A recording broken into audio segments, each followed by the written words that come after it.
All right, the Georgia Bulldogs start the 2023 season on a big note with a big 48-7 win over UT Martin. And now it's on to Ball State. That's what Kirby Smart told reporters on Monday. I'm going to be breaking down what he said, all the questions that he answered, the latest on everything updated on the team. But first, I want to talk about the offensive line because I think that was the biggest question mark from the UT Martin game.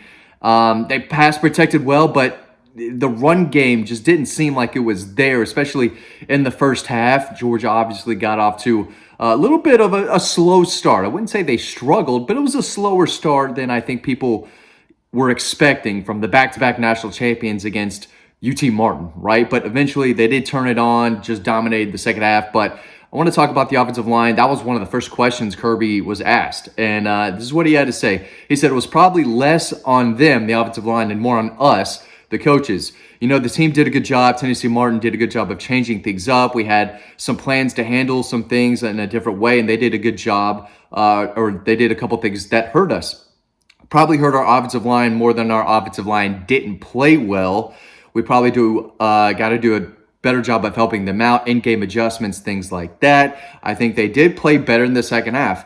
Yeah, they started running the ball really well. They still only rushed for 159 yards on 30 carries. So they averaged 5.3 yards a carry and 3 touchdowns. I mean, that's winning on the ground. That's winning football, even though it didn't look like it at times. He also said they pass protected well throughout the game. Really, the first half and the second half, we didn't run the ball particularly well in the first half, and that probably has led to some of the issues that we've had. Yeah, everyone saw it. Georgia, I think, needs to do a better job of getting some explosive plays out of the run game, but that's going to be tough when you don't have a guy like DeAndre Swift, Keith Marshall, Nick Chubb, Sony Michel, even James Cook, even Kenny McIntosh brought some explosiveness. I almost really screwed that up.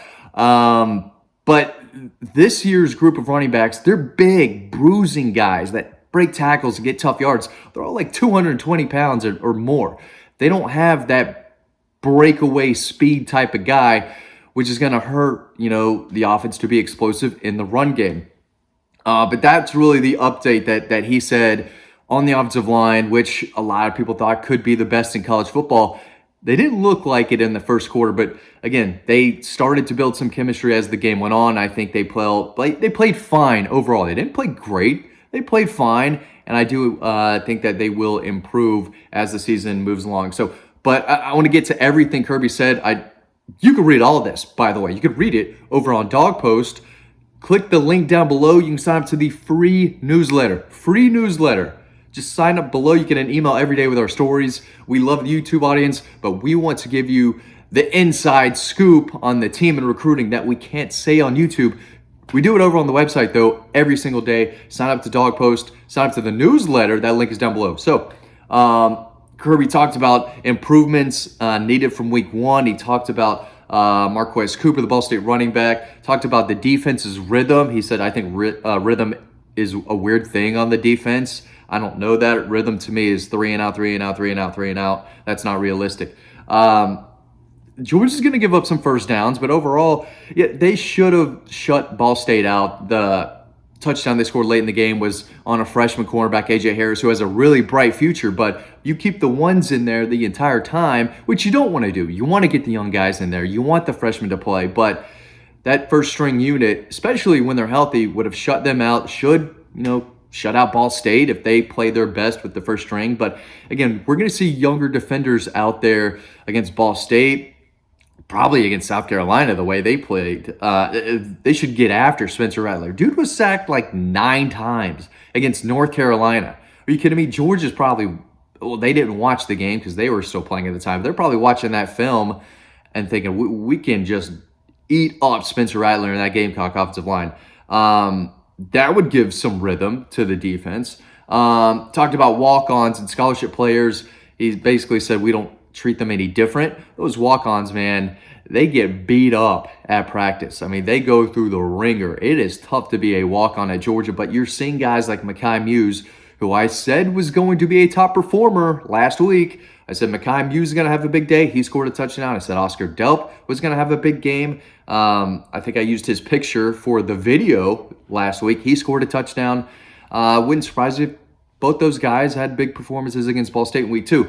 But he had a nice long answer to that scholarship question, and if guys are going to be earning more scholarships, former walk-on types who play a lot, like some of the guys we've seen, Dan Jackson, Cash Jones, but Mekhi Muse is the one on this current roster who's really taking it to another level. But Dan Jackson's been around now for a while. I think he's done a good job. He talked about the run call late in the first half. They explained that. He basically said that was a bad deal. That was on us. That was on the coaches. So he definitely took responsibility there. On Jarvis Jones, he said it's an internal discipline. I'm not sure how you keep Jarvis Jones around. I mean, you're telling these kids not to speed, not to drive fast, not to drive recklessly. It's not that hard to not drive recklessly. It's really not. I don't know the last time I drove recklessly, but I'm a cautious guy. But Jarvis Jones getting arrested before the game, that's crazy. That cannot happen. He's supposed to be one of the guys that these players look up to, a former dog, All-American, one of the best defenders in Georgia history, who destroyed Florida in those 2 years they played. Can't happen.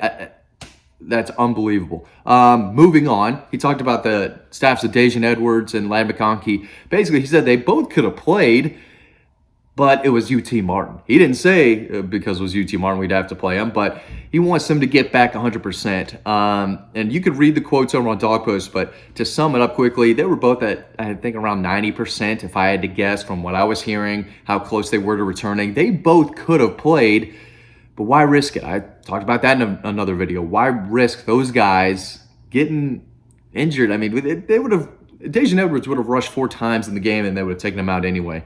Ladd McConkey, as good as he is, they didn't need him, and they don't need those guys either for Ball State. But Ladd is day-to-day. Will probably play in week 2. He said, Daijun, we think he could have played in the game, but I feel pretty good about Daijun and felt like he could have gone last week. So they're not injured. A little hurt right now, but they could play. He talked about Carson Beck's performance, and I think that's when he called out the media. He's like, what bad throws are y'all talking about? Why were people not so sure about Carson's performance? I thought Carson Beck played really well. Let's go to the box score. Let's go over to the box score real quick. New tab. He was 21 for 31, 294 and a touchdown. The play action, the handoffs, I thought the footwork in the pocket showed he was mobile. He did a lot of things that you like. And when I watched him play, I said, oh yeah, this is a guy who's been around for 4 years. He's technically sound as far as, no wasted steps, doing exactly what he's, told to do. I think he controlled the line of scrimmage. He was reading defenses, did his best to get them in the right play. And I thought he made some strikes to the receivers. Now, I don't think he connected on a real big ball down the field, but he has that arm talent. He has that potential. I thought he played really well, and so did Kirby. I'll read this quote to you, but you can read more on Dog Post. Again, remember that. I don't understand you guys sometimes talking to the media. I thought Carson played. I thought he played like he did. When I looked at it, it didn't make sense. I came in there and talked to y'all Saturday night. I thought Carson played really well, composed. Thanks. I'm trying to think of the throws that you were just awful or erratic, and I didn't see that. The 1 3rd down, he admitted threw a little bit behind Dominic Lovett, thinking Dom was sitting down, and Dobb broke in, which Dom was corrected. Dom was correct, and Carson missed the throw. Outside of that, there will be incompletions in games. There will be looks that maybe they fool you with, you didn't see in the scouting report, but his run check game, his carrying out his fakes, his decisions in the pocket, him throwing the ball away, I thought for a guy in his first start played really, really well. I do too. I thought Carson Beck played fine. He talked about the quarterback's freedom to make changes at the line of scrimmage. He talked about C.J. Allen's performance. We told y'all, C.J. Allen is a truck. That's a bowling ball. That is a guy looking for contact.